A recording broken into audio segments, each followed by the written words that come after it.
1 tahun kami berumah tangga, jadi ya seperti kapal dua nakoda. Saya narik ke kanan, suami narik ke kiri. Ya percekcokan sering.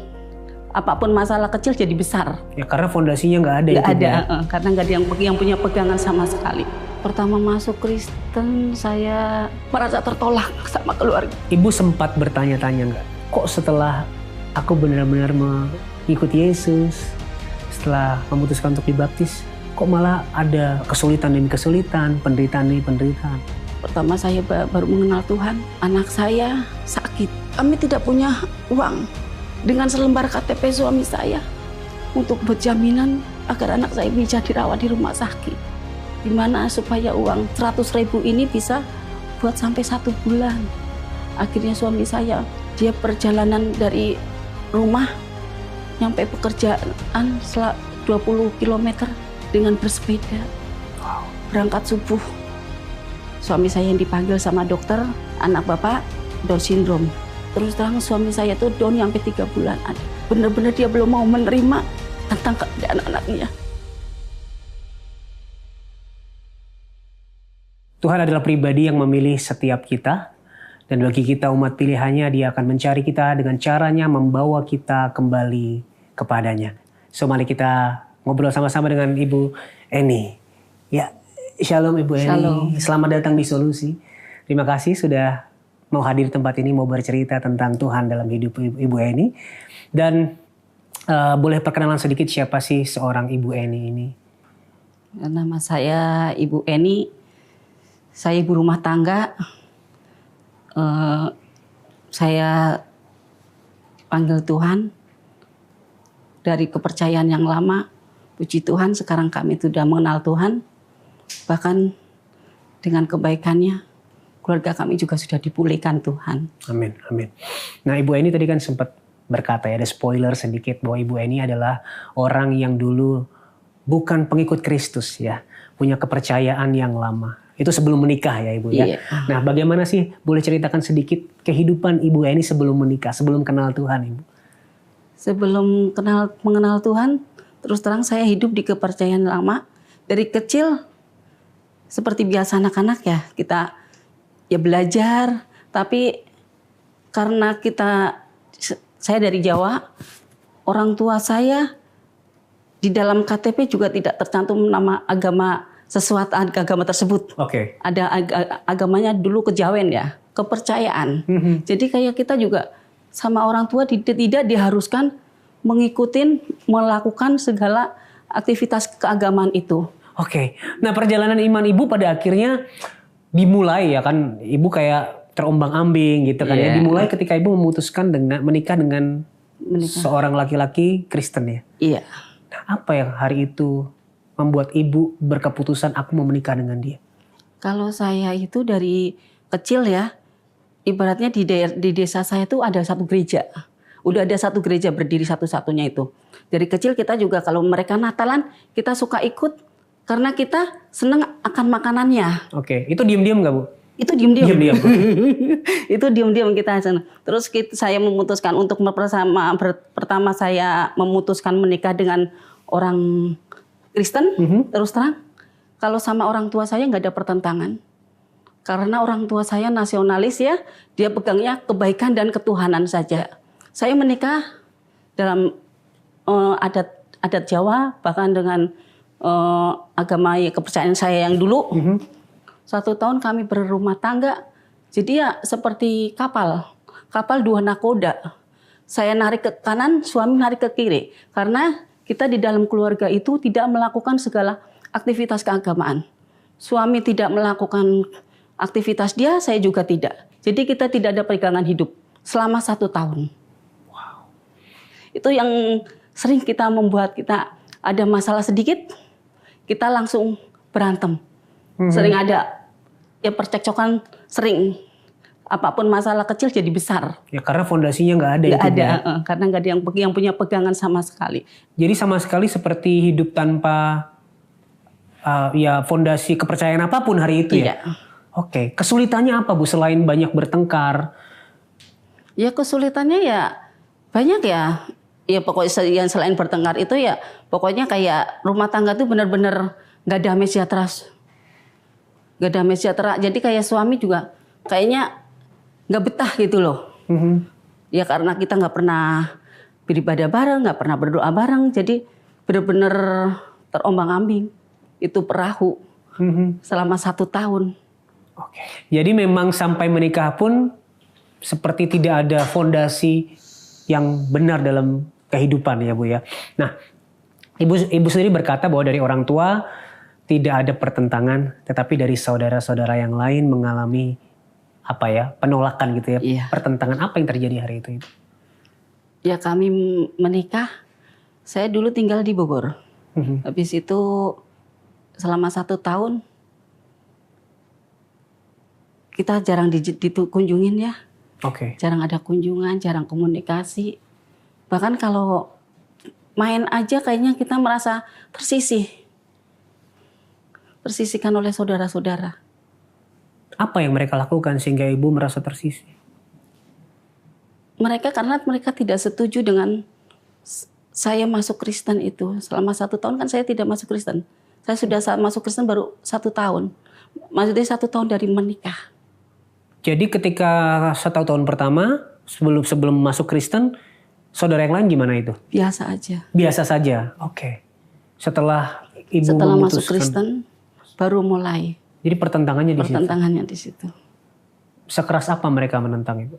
Separah apa mereka? Tidak, ya kita tidak pernah diajak ngobrol. Tidak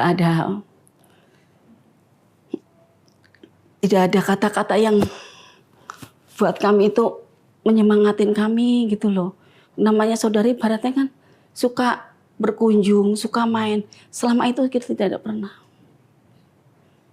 Jadi kita yang memutuskan untuk itu pindah ke Cikarang.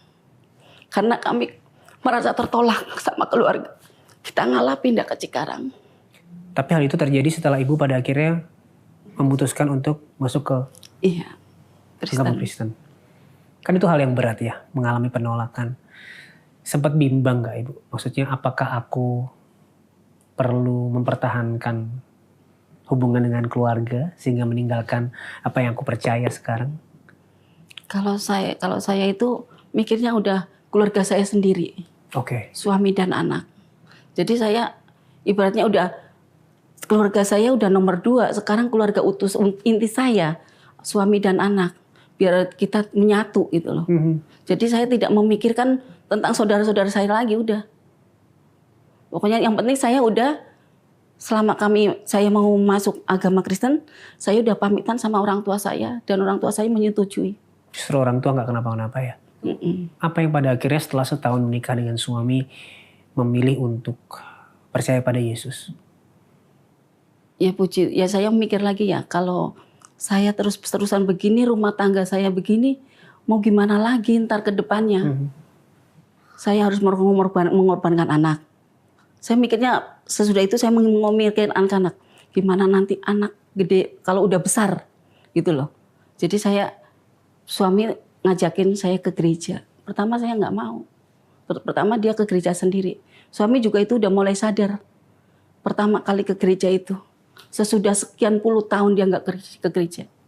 Jadi selama sekian puluh tahun hidup, udah lama nggak ke gereja? Iya. Oke. Suami saya. Nah hari itu apa yang pertama kali memicu suami ingin pergi ke gereja? Mungkin dia mulai sadar juga kali ya ada kuasa Tuhan. Ada kuasa Roh Kudus menjamah hati suami saya. Ada temennya yang mungkin dari dulu kan kita tinggal di mes. Ada temennya dari Medan ngajakin dia ke gereja. Kalau dulu kan lingkungan Muslim dari seberang semua. Jadi ya dia ngikutin aja, suami juga tidak ada keinginan untuk ke gereja, gitu loh. Tapi lama-lama kali diajak-ajak sama temennya itu, dia mau sekali.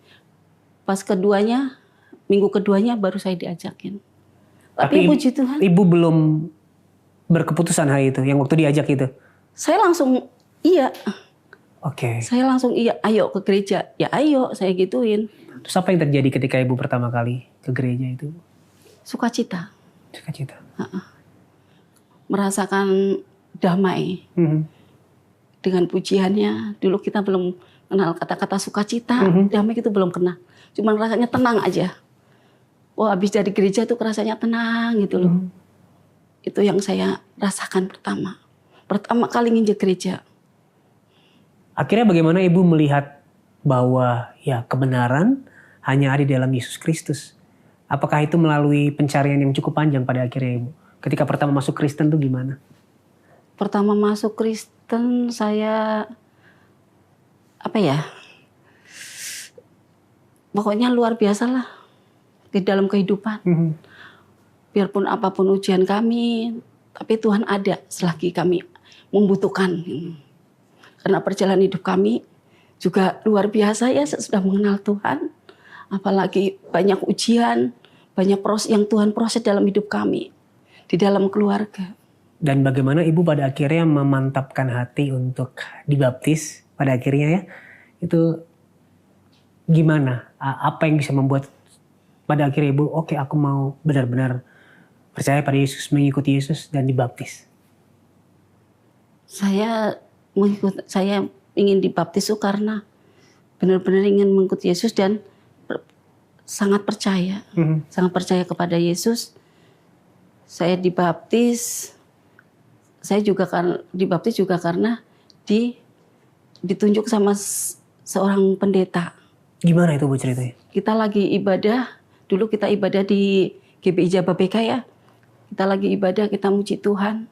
Pendeta itu langsung mengacungkan tangan ke saya. Ibu yang baju coklat, tolong ke depan. Saya kerasa baju coklat, saya maju. Ibu tolong minggu depan harus dibaptis karena pengurapan Tuhan. Sungguh luar biasa. Baru saya merasakan Tuhan yang sangat luar biasa. Anugerah Tuhan sungguh luar biasa dalam hidup saya. Bahkan Tuhan telah pilih saya untuk menjadi muridnya.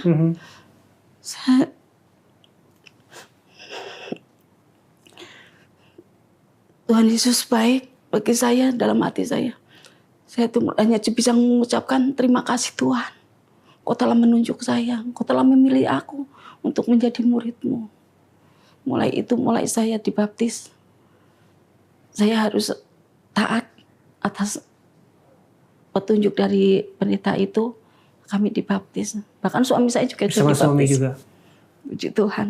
Pada akhirnya suami yang lama tidak bergereja juga ikut dibaptis bersama. Puji Tuhan. Hari itu Ibu menyadari bahwa benar-benar di tengah pencarian akan kebenaran, Tuhan lebih dulu mencari Ibu. Tuhan lebih dulu mencari setiap kita. Sehingga kita yang memang benar-benar dipilih, dipanggil, pasti datang kepadanya gitu ya Bu ya.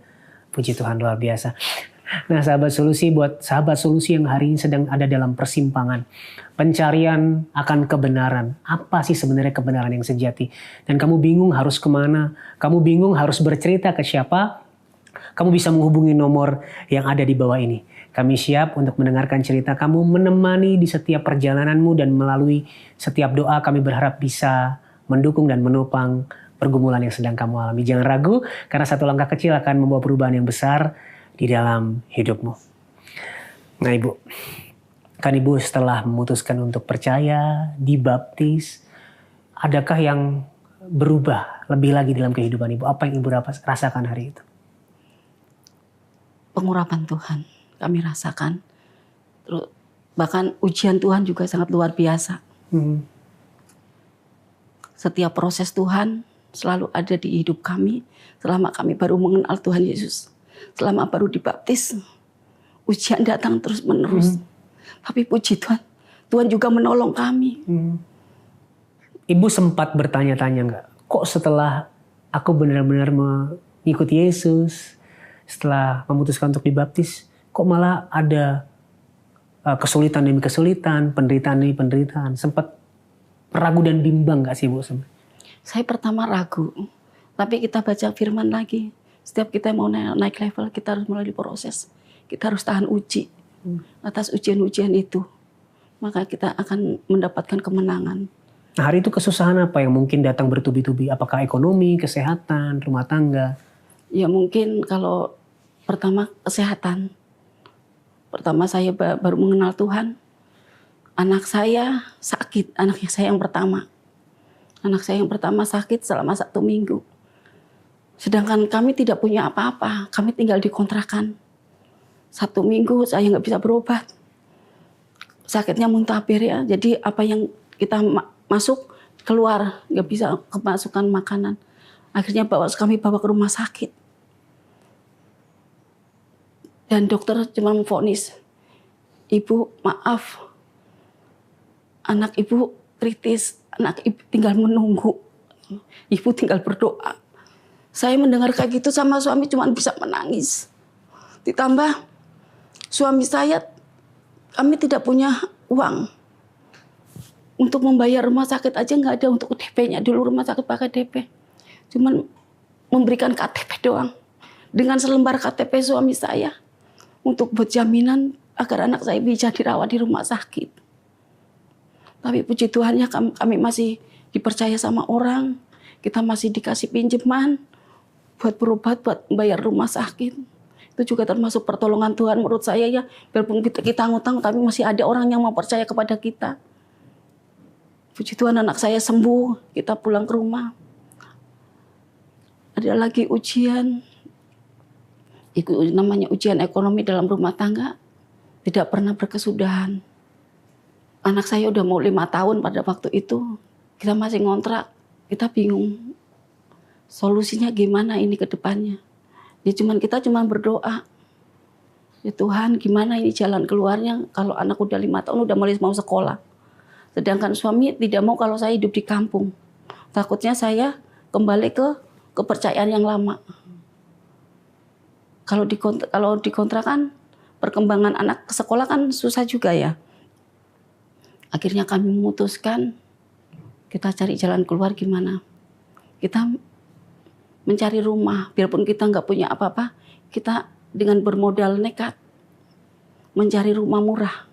Puji Tuhan ada di daerah saya, rumah yang masih terjangkau. Menurut mereka yang mempunyai rezeki ya, mempunyai uang. Menurut kami ya terlalu berat. Kita akhirnya konsultasi ke perusahaan, dapat pinjaman lah, buat ngangsur rumah itu.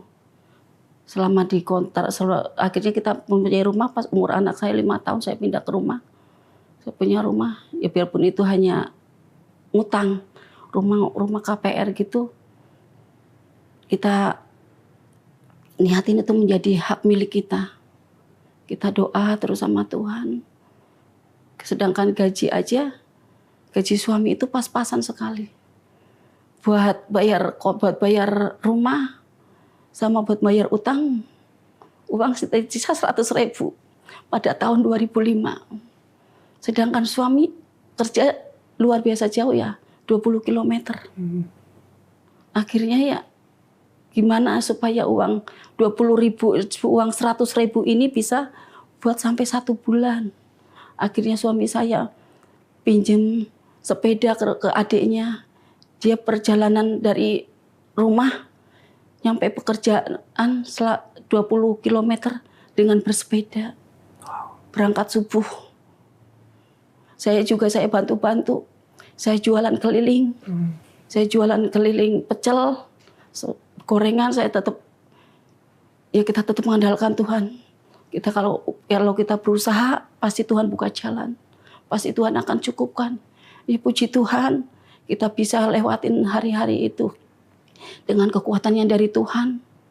Bahkan uang yang 100.000 itu aja, saya jadikan modal buat usaha, masih ada. Luar biasa Tuhan menolong di ekonomi kami. Selalu ada. Kami butuh, pada waktu anak sekolah, kita butuh biaya, Tuhan sediakan juga. Puji Tuhan sampai sekarang rumah udah lunas, semua karena kebaikan Tuhan. Puji Tuhan. Nah hari itu mengalami hal-hal yang berat. Apa yang ibu tangkap dari segala yang dilewati? Maksudnya apa yang maksud Tuhan yang ibu tangkap melalui segala kesesakan, penderitaan yang ibu lewati hari-hari itu? Biar kita tahan uji. Biar kita selalu kuat. Jadi kita tidak boleh mengandalkan diri sendiri, tapi kita tetap mengandalkan Tuhan. Karena Tuhan adalah pengharapan kita, di dalam hidup kita. Kita tidak boleh, pokoknya apapun masalah hidup kita harus tetap mengandalkan Tuhan. Tuhan pasti turut campur tangan dalam hidup kita. Pasti menolong kita. Oke. Bahkan ada satu momen yang cukup berat ya, setelah kesulitan yang ibu dan suami harus lewati, bahwa ibu menerima kabar bahwa anak ibu yang kedua ya menderita Down syndrome. Hari itu pertama menerima kabarnya gimana ibu? Pertama yang mendengar kabar itu pertama suami saya. Karena saya divonis dokter mempunyai darah tinggi, jadi tidak boleh mendengar kabar-kabar yang tidak baik. Suami saya yang dipanggil sama dokter, dia pertama dia cuma bilang, anak bapak Down syndrome, ada kekurangan, keterlambatan pertumbuhan, ya kan? Pertama, ya kalau saya belum tahu ya saya biasa aja, saya sukacita. Saya mempunyai anak laki-laki, saya sukacita. Tetapi beda dengan suami. Suami pulang dari rumah sakit, bukannya sukacita, murung. Jadi kan saya bingung, ada apa? Ada apa? Saya cuma gitu aja kan, cuma bertanya dalam hati. Soalnya dia diem saja orangnya. Akhirnya saya ngomong, ada apa ya? Akhirnya ngomong. Dulu anak saya kasih nama Daniel. Daniel kena Down syndrome, anak Down syndrome. Anak yang keterlambatan pertumbuhan. Itu umur berapa Daniel ini? Baru lahir. Baru itu lahir, langsung divonis. baru lahir ya? Iya. Dari lahir itu udah Down syndrome. Kalau Down syndrome kan dilahirkan, bawaan kan. Jadi ya saya cuma bilang, ya Tuhan, cobaan apa lagi? Sedangkan kita ekonomi puji Tuhan udah mulai membaik. Ini ada lagi ya Tuhan. Ya, terus terang suami saya tuh down sampai 3 bulan ada. Benar-benar dia belum mau menerima tentang keadaan anaknya. Tapi saya sebagai istri harus menguatkan suami. Bahkan buat penyemangat buat anak saya. Akhirnya saya ngomong sama suami. Ya mungkin ini ujian dari Tuhan berikutnya. Karena kita kemarin kuat. Maka Tuhan berikan lagi kekuatan, berikan ujian lagi kepada kita. Agar kita lebih kuat lagi. Biar kita lebih mengerti lagi akan kehendak Tuhan. Cuma ngomong kayak gitu sama suami saya. Terus kita jangan sampai kita menyerah. Karena tidak semua orang tua itu mendapatkan anak istimewa. Kita adalah orang tua pilihan. Saya hanya bisa menguatkan suami tiap hari kayak seperti itu. Saya bisa ngomong seperti itu ke suami. Kita hanya bisa berdoa kepada Tuhan. Tapi puji Tuhan, Tuhan berikan kekuatan kepada suami saya. Dia memberikan kekuatan, dia memberikan mau menerima anak apa adanya. Bahkan kita harus semangat lebih lagi ya buat anak kita. Kalau bukan kita lagi yang menyemangatin anak kita, siapa lagi yang mau nyemangatin anak kita? Anak kita adalah masa depan kita. Ada di tangan kita. Biarpun Tuhan turut campur dalam kehidupan, dalam pertumbuhan anak kita. Percayalah, kita masih sanggup, kita mampu menghadapi semuanya ini. Saya cuma bisa memberikan kekuatan saja. Kita berdoa tiap hari, meminta Tuhan, apa ini rencanamu? Saya cuma bilang gitu saja. Rencana apa yang telah Engkau berikan kepada kami, Tuhan, kami percaya Tuhan. Semuanya akan indah pada waktunya Tuhan. Kami aja hanya bisa berdoa seperti itu saja. Karena kita tidak bisa, ibaratnya kita harus menerima yang Tuhan berikan. Tapi puji Tuhan ya, Tuhan Yesus baik. Anak saya bertumbuh seperti anak biasa. Meskipun sekarang dia belum bisa berbicara, tapi dia ada sedikit-sedikit ada berkata-kata. Bahkan dia bisa berkomunikasi. Apapun yang kita suruh, apapun yang kita perintah, dia tahu apa maksud kita. Ya. Tuhan bekerja atas anak saya. Ya, amin. Tuhan luar biasa. Hari itu bahkan kalau saya dengar ada yang bilang anak kutukan juga Ibu ya? Ada yang ngomong kayak gitu. Itu dari siapa Ibu? Namanya tangga ya. Tetangga, oke. Katanya tetangga kan tahu saya dari kepercayaan lain. Jadi itu merupakan kutukan kalau saya pindah agak kepercayaan. Bagaimana rasanya hari itu? Bagaimana menyikapinya? Pertama saya sedih. Sebagai manusia ya kita sedih. Dibilang sebagai anak kutukan, terlebih lagi zaman dulu kan anak idiot katanya.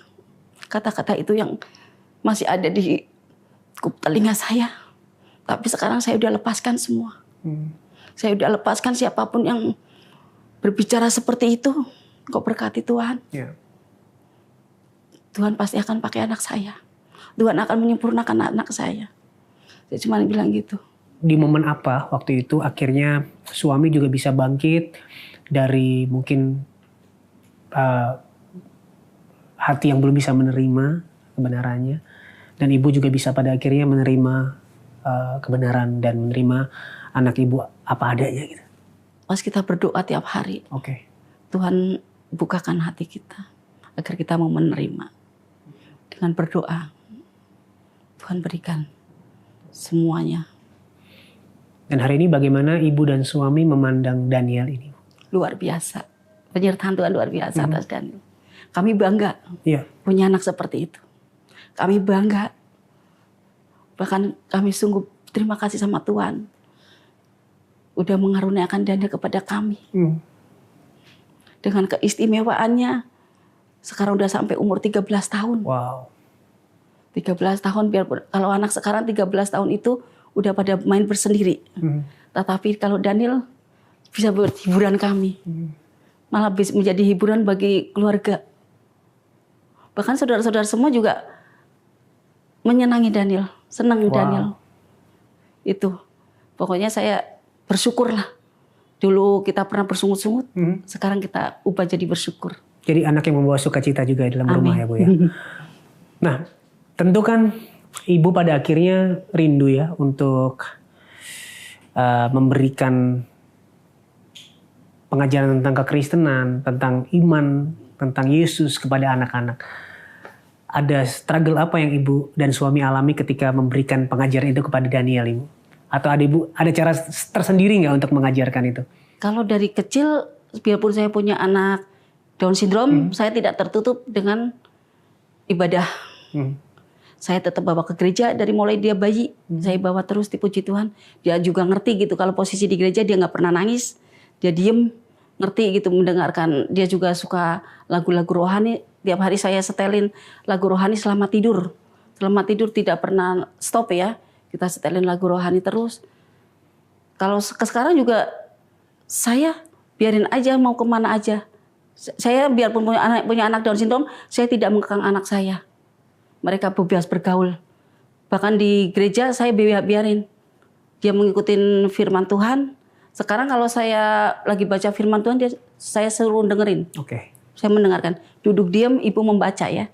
Kadang-kadang saya membaca, dia mengikutin. Wow.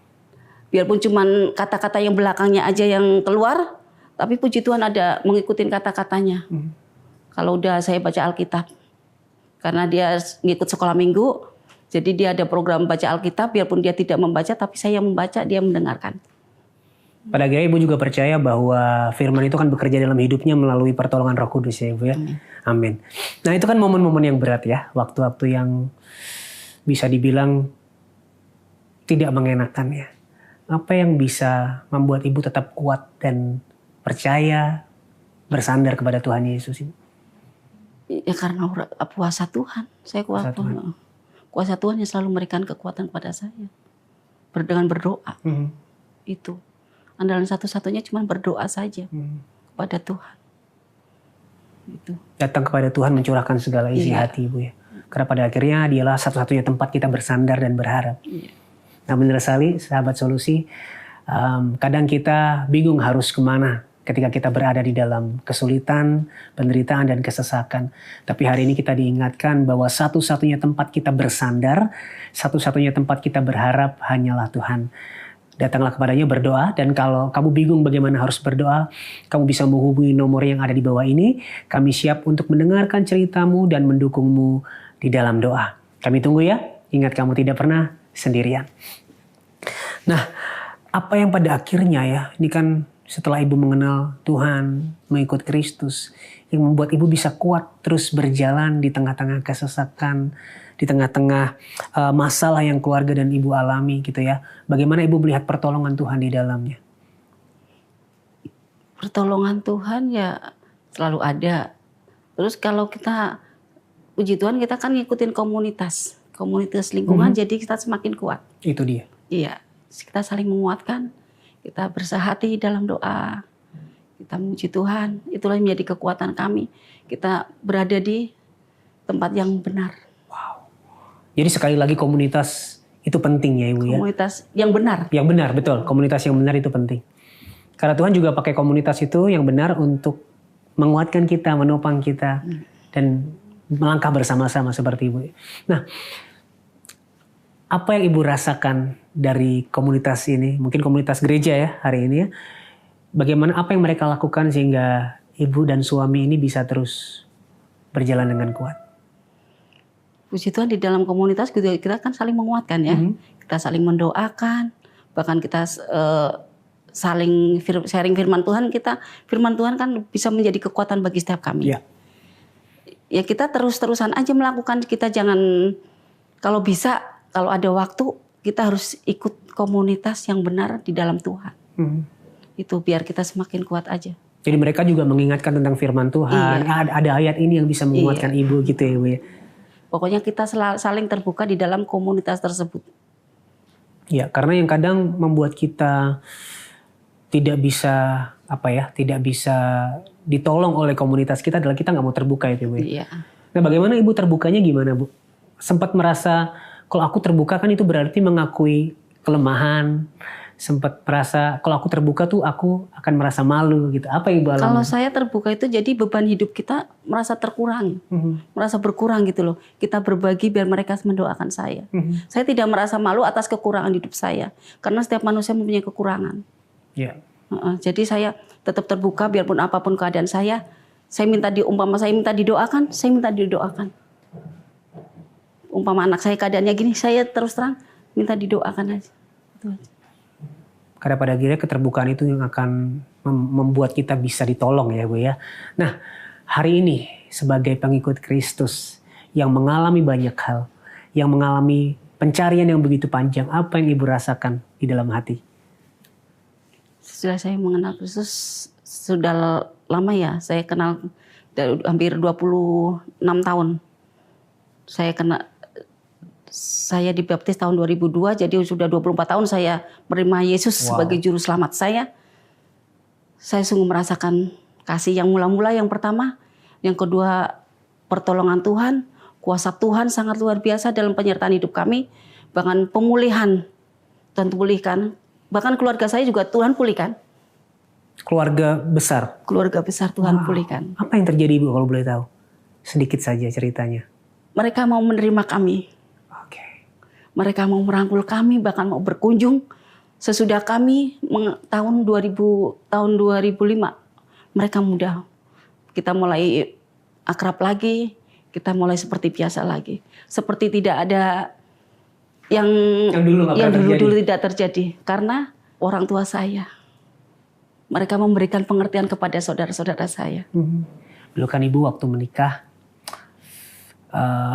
dengan kepercayaan sebelumnya ya, dengan tata adat kepercayaan sebelumnya. Dan Ibu baru saja diteguhkan dalam menikah Kristen. Kapan itu?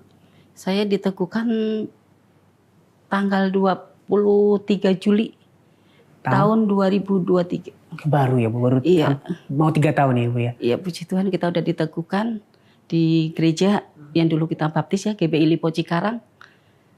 Dan kami juga puji Tuhan sekarang sudah belajar melayani. Wow. Karena ada gereja baru, gereja perintis. Baru merintis GBI Maranatha. Cabang dari GBI Lipo Cikarang, kami belajar melayani dan Tuhan percayakan kami menjadi diaken. Wow. Tuhan Yesus baik. Ya. Sebenarnya kami merasa tidak layak. Kami tidak pantas. Tapi Tuhan berbicara, Engkau yang dipilih. Tidak semua orang dipilih sama Tuhan. Kami hanya bisa melakukan apa yang kita punya. Tuhan yang memampukan. Kami hanya bisa mengikuti kehendak Tuhan saja. Ada yang berubah nggak Bu dari cara Ibu memandang pernikahan dulu dan sekarang? Ketika dulu belum benar-benar mengerti pernikahan yang Kristen gitu. Kalau memandang pernikahan, saya sesudah diteguhkan ya, sesudah mengenal Tuhan, kita kalau menikah harus mempunyai pondasi yang kuat. Karena agama itu pondasi yang sangat luar biasa, karena itu dasarnya adalah Tuhan. Jadi bagi setiap yang mau menikah harus benar-benar kuat di dalam Tuhan dulu. Supaya kita juga kuat dalam menghadapi segala apapun yang ada di rumah tangga. Itu karena solusi apapun, jalan keluar apapun, itu semuanya kita minta tolong sama Tuhan, pasti Tuhan berikan. Saya bukan berkata ya bahwa fondasi yang benar pada akhirnya membuat kita kuat di dalam rumah tangga, dalam pernikahan. Nah, setelah Ibu punya fondasi yang kuat, yang kokoh tentang pernikahan Kristen di dalam Tuhan, bagaimana Ibu dan suami ini menyelesaikan setiap gesekan, pertengkaran yang ada ini? Kalau setiap masalah sekarang kita lihatnya bukan dari masalahnya. Kita melihatnya pada Tuhan. Tuhan memberikan masalah ini untuk apa ke depannya. Cuman kita melihat sisi positifnya saja. Tadinya kita melihat masalah tuh dengan sisi negatif. Sekarang kita melihat sisi positifnya. Umpama kita ada masalah sama anak. Maunya anak begini. Oh, ternyata begini apa caranya Tuhan. Ya cuman gitu. Sekarang pokoknya segala masalah kita cuma memandang Tuhan, tidak memandang masalah itu. Karena semuanya Tuhan akan memberikan yang terbaik. Nah, terakhir Ibu ya, sebelum kita selesai. Buat sahabat solusi yang hari ini mungkin sedang ada dalam persimpangan nih. Seperti Ibu. Cari kebenaran, cari fondasi kehidupan, cari pegangan yang sejati, cari damai yang sejati. Bahkan mereka mengalami masalah yang bertubi-tubi. Ada nggak yang Ibu pengen sampaikan buat mereka? Buat saudara-saudara semua yang belum mengenal Tuhan, bahkan yang sudah mengenal Tuhan, tetap bersama Tuhan, tetap berjalan bersama Tuhan. Jangan pernah goyah, tetap kuat di dalam Tuhan. Karena Tuhan Yesus adalah juru selamat satu-satunya yang ada di dunia. Kuasanya sampai sekarang masih ada, bahkan mukjizatnya masih ada bagi kita yang percaya kepadanya. Amin. Jadi masalah tetap ada, cara memandangnya yang berbeda sekarang itu. Lensanya sudah berbeda. Karena sudah punya fondasi dan dasar yang benar di dalam kekristenan rumah tangga. Itu yang paling pentingnya. Tadi pesan juga buat sahabat solusi, sebelum menikah harus punya fondasi yang kuat juga, baik kita maupun pasangan ya. Oke, Bu Eni, terima kasih buat waktunya. Oh iya. Buat kesaksiannya, buat ceritanya, aku berdoa bisa jadi berkat buat semua sahabat solusi yang mendengarkan dan menonton. Sehat selalu bersama suami dan anak-anak. Dan tetap semangat melayani Tuhan ya. Tuhan berkati. Nah, buat sahabat solusi sekali lagi yang mungkin sedang berada di dalam persimpangan, kamu mencari kebenaran yang sejati, atau bahkan mungkin kamu sudah percaya kepada Yesus tapi terus dihadapkan dengan masalah yang bertubi-tubi dan kamu merasa sendirian, ingat kamu tidak pernah sendirian. Kamu bisa menghubungi kami melalui nomor yang ada di bawah ini. Kami siap untuk mendengarkan ceritamu dan mendukung kamu di dalam perjalananmu dengan doa. So, jangan ragu untuk menghubungi kami siap untuk mendengarkan kamu. Ingat, Tuhan Yesus sangat mengasihimu dan apapun permasalahanmu, di dalam Tuhan pasti ada solusi.